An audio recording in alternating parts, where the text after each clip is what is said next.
इस वीडियो में आज हम बात करने वाले हैं कि प्रभु भोज यानी होली कम्युनियन को हम सही तरीके से या सही ढंग से कैसे लें। क्योंकि बहुत बार अक्सर ये ऐसा होता है कि जब हम प्रभु भोज में हिस्सा लेते हैं, शामिल होते हैं, तो हम अक्सर इस बात पर विचार नहीं करते हैं कि प्रभु यीशु ने हमारे लिए क्रूस के ऊपर क्या दर्द सहा है या किस पीड़ा से होकर वो गुजरे हैं। क्योंकि इन बातों पर विचार हम तभी करते हैं जब ईस्टर आती है या गुड फ्राइडे आता है या कुछ ऐसे किसी स्पेशल ओकेशन या इवेंट पर ही। तो मैं यहां आज इस वीडियो में आपको चैलेंज करना चाहता हूं और आपको उत्साहित करना चाहता हूं कि अगली बार जब आप प्रभु भोज लेते हैं तो ये 3 बातें हमेशा याद रखें। सो क्या है वो बातें, चलिए इस वीडियो में जानते हैं। तो सबसे पहली बात जो आप करें प्रभु भोज लेने से पहले वो है रिफ्लेक्ट। रिफ्लेक्ट मतलब होता है विचारना या किसी चीज के ऊपर मेडिटेट करना, डीपली गहराई से किसी चीज के बारे में सोचना या विचारना। तो जैसे मैंने कहा कि हम रिफ्लेक्ट करें, किस चीज के ऊपर रिफ्लेक्ट करें, किस चीज के ऊपर विचार करें, सोचें या मेडिटेट करें। हम मेडिटेट करें या विचार करें प्रभु यीशु मसीह के सैक्रिफाइस, कुर्बानी के ऊपर, उसकी पीड़ाओं के ऊपर जो क्रूस के ऊपर उसने सही, उस दर्द के ऊपर जो उसने सलीब पर सहा और उस तन्हाई के ऊपर जो उसने पिता से सही। उस सब के ऊपर हम रिफ्लेक्ट करें, मेडिटेट करें, जिस चीज में से होकर प्रभु यीशु को गुजरना पड़ा ताकि मेरे और आपके गुनाहों का पूरा पूरा भुगतान हो सके। क्योंकि प्रभु यीशु ने यही करने के लिए कहा भी है, 1 कुरिन्थियों अध्याय 11 वचन 25 में, कि ये कटोरा मेरे लहू में नई वाचा है और जब कभी तुम इसे पियो तो मेरे स्मरण के लिए यही किया करो, मेरे स्मरण के लिए।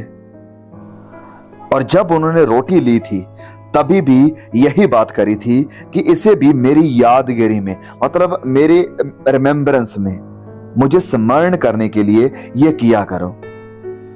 तो आप किस चीज के ऊपर रिफ्लेक्ट करेंगे, विचारेंगे? सुनिए, सबसे पहले इस बात पर आप रिफ्लेक्ट करें कि ये जो प्याला लहू का ले रहे हैं या उसका बदन जो आप ले रहे हैं, ये बदन प्रभु यीशु का जो मेरे और आपके लिए तोड़ा गया। इससे पहले प्रभु यीशु को उन्होंने, यानी जो रोमी सिपाही थे, उन्होंने उसे शर्मिंदा किया। सबसे पहले उसे शर्मिंदा किया, उसके कपड़े फाड़ दिए, उसके मुंह के ऊपर वह थूकने लगे। फिर आप रिफ्लेक्ट करें, मेडिटेट करें कि उसके सर के ऊपर एक कांटों का ताज भी डाला गया। यह भी उसे शर्मिंदा करने के लिए था।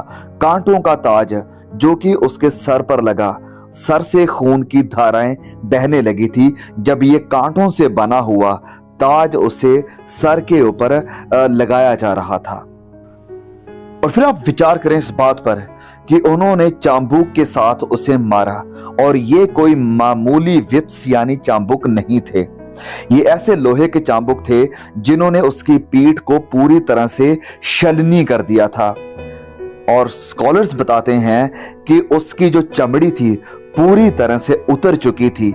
I cannot even imagine कि कितना भयानक सीन था। उसकी चमड़ी उतर चुकी थी और अंदर की जो हड्डियां थी वो दिखाई देने लग गई थी। इतना बुरे तरीके से चाबुक के साथ, विप्स के साथ प्रभु यीशु को उन्होंने मारा था। इस बात के ऊपर विचार करें, मेडिटेट करें, रिफ्लेक्ट करें।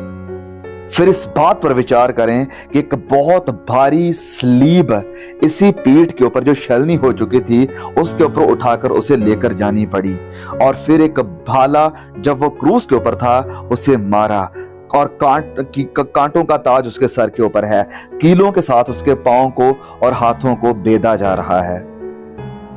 और ये सारी शारीरिक पीड़ाएं थी जो कि अपने आप में बहुत ही दर्दनाक थी। लेकिन इन सबसे जो जरूरी पीड़ा है, जिसके बारे में हम शायद कभी समझ ना पाए इस धरती के ऊपर रहते हुए, और वो थी पिता से जुदाई। हाँ, प्रभु यीशु ये सारी शारीरिक पीड़ाओं से डर नहीं गए थे, इससे नहीं डरे। उन्हें डर था पिता से जुदाई का, जो उसे सहना पड़ा, क्योंकि अनंत काल से अनंत काल तक वो अपने पिता के साथ है। लेकिन अब ये वक्त होने वाला था कि उसे अपने पिता से जुदा होना पड़ेगा हमारे गुनाहों के कारण। जब उसका पिता खुद उसे मारने वाला है, उसके ऊपर मेरी और आपकी सजा को उंडेलने वाला है, मेरे और आपके ऊपर आने वाले न्याय को प्रभु यीशु के ऊपर लाने वाला है। और जैसे यशायाह की किताब में लिखा है कि परमेश्वर को ये भाया कि अपने इकलौते बेटे को कुचले, अपने बेटे को कुचले। इस बात पर मेडिटेट करें कि पिता ने अपने इकलौते बेटे को मेरे और आपके लिए कुचला ताकि मैं और आप बच जाएं। तो मेरे प्यारे भाइयों और बहनों, अगली बार जब आप प्रभु भोज में शामिल होते हैं तो रिफ्लेक्ट करें, मेडिटेट करें, विचार करें प्रभु यीशु ने जो पीड़ा आपके लिए सही और जो जुदाई पिता से आपके लिए सही, और पिता के दिल को भी देखिए कि उसके दिल पर क्या बीती होगी जब वह खुद अपने बेटे को कुचल रहा था। तो सबसे पहला स्टेप प्रभु भोज लेने से पहले जो करें वो है मेडिटेट, यानी रिफ्लेक्ट करें प्रभु यीशु की कुर्बानी के ऊपर। और ये जो दूसरा स्टेप आपको करना है वो ऑटोमेटिकली हो जाएगा जब आप ये पहला स्टेप पूरी तरह से सीरियसली कंप्लीट कर देते हैं कि प्रभु यीशु की पीड़ाओं के ऊपर रिफ्लेक्ट करना। और दूसरा स्टेप होगा रिपेंटेंस, यस, रिपेंट करना, पश्चाताप करना। तो हाँ प्रियो, ये एक बहुत ही बढ़िया प्रैक्टिस है प्रभु भोज में शामिल होने से पहले कि हम सबसे पहले अपने अंदर देखें, अपने अंदर झांकें कि कहीं हमारे अंदर कोई गुप्त पाप तो नहीं है, कुछ ऐसा तो नहीं है जिससे प्रभु खुश नहीं है, जिससे प्रभु को दुख लगता है, या कोई ऐसा गुनाह जो कि प्रभु चाहते हैं कि हमारी जिंदगी में नहीं होना चाहिए। तो वो गुनाह किसी भी रूप में हो सकता है, हमारी बातों के द्वारा, हमारे कामों के द्वारा, हमारी आंखों के द्वारा, हमारे विचारों के द्वारा। तो ये किसी भी तरह का कोई भी पाप हो तो अब वक्त है कि आप प्रभु यीशु की क्रूस के ऊपर मेडिटेट करने के बाद अपने अंदर देखिए और उस सारे गुनाह से, किसी भी तरह का कोई भी गुनाह है, उससे तौबा करें, उससे पश्चाताप करें।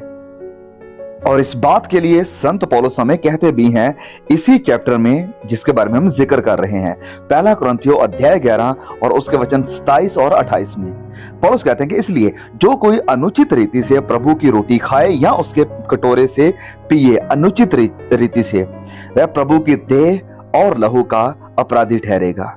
इसलिए इंसान, मनुष्य अपने आप को जांच ले, अपने आप को परख ले, अपने अंदर देख ले कि वो कैसा है, क्या है, और इसी रीति से इस रोटी में से खाए, यानी फिर वो इससे खाए और इस कटोरे में से पिए। तो अगर आप चाहते हैं कि आप दोष भरी आत्मा के साथ अनुचित रीति से प्रभु भोज में हिस्सा ना लें या प्रभु यीशु के बदन से, लहू से ना पिएं, तो आप वही करें जो संत पौलुस करने के लिए मुझे और आपको कह रहे हैं कि अपने आप को परख लें, अपने आप को जांच लें और अपने मन को, अपने विचार को, अपने हृदय को परमेश्वर के सामने क्लियर करें, साफ करें और स्पष्ट करें और मान लें कि पिता मैंने गलती की है, मुझे माफ करो। और जब हम प्रभु के सामने नम्र हो जाते हैं, हम्बल हो जाते हैं और मान लेते हैं अपने गुनाहों को, मान लेते हैं कि हमने प्रभु के खिलाफ पाप किया है, तो फिर प्रभु हमें माफ करने के लिए तैयार हैं क्योंकि हम उसके सामने नम्र हो गए हैं। तो सबसे पहले आप प्रभु यीशु की कुर्बानी के ऊपर रिफ्लेक्ट करेंगे, फिर आप अपने गुनाहों से पश्चाताप करेंगे यानी रिपेंट करेंगे। और जब ये आप दोनों काम कर लेते हैं और आपको एश्योरेंस हो जाता है कि प्रभु ने आपको माफ कर दिया है, आपको पूरी तरह से क्लियर कर दिया है, साफ कर दिया है, शुद्ध कर दिया है, तो फिर आप रिजॉइस करेंगे यानी आनंद करेंगे और आनंद के साथ प्रभु भोज में हिस्सा लेंगे। आनंद क्यों करेंगे? क्योंकि आप और मैं, हम जो गुनाह में थे, गुनाह की गुलामी में थे और गुनाह भरी जिंदगी जी रहे थे, प्रभु हमारे ऊपर अपना न्याय भेजकर, अपनी सजा भेजकर हमें खत्म कर सकता था, हमें वो सजा दे सकता था जो उसने प्रभु यीशु को दी।